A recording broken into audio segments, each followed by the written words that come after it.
सुपर्वस्त्रीलोलालक परिचितं षट्पदकुलैः स्फुरल्लाक्षारागं तरुणतरणि ज्योतिररुणैः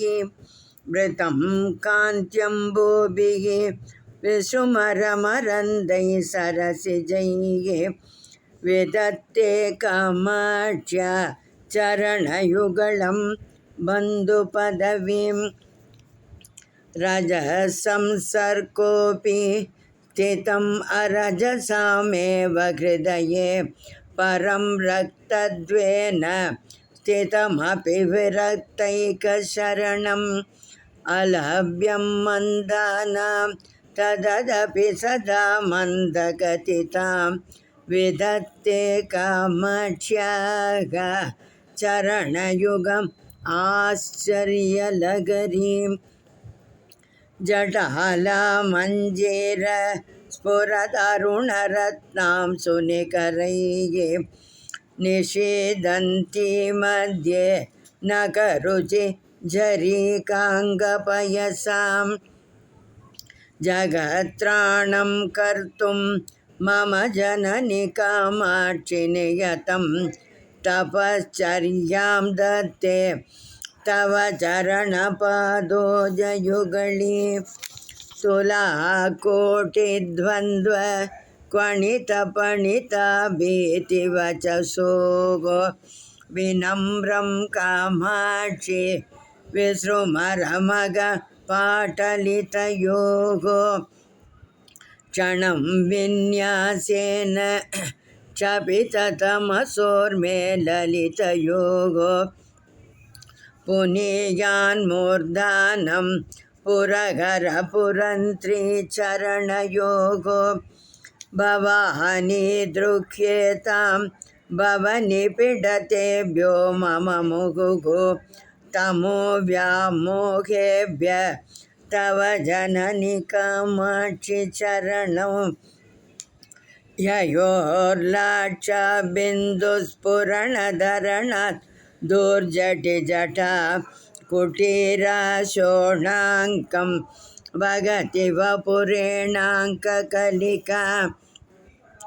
पवित्रीकुर्युर्न पदतलभुव पाटलरुचग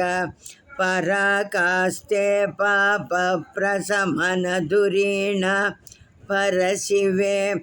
कणं लब्धुं येषां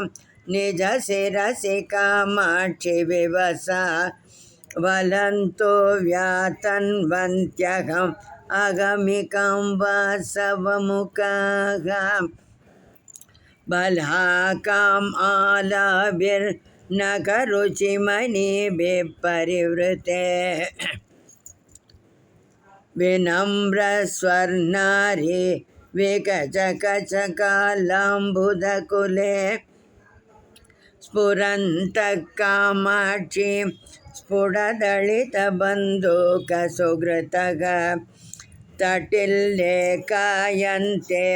तव चरणपादोजकिरणाः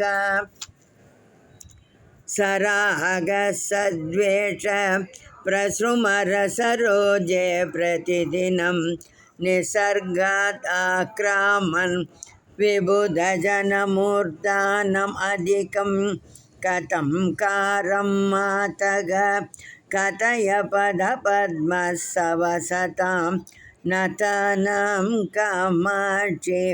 प्रकटयति कैवल्यशरणिं जपलक्ष्मी शोणो जनितपरमज्ञाननलिनी विकासव्यासङ्गो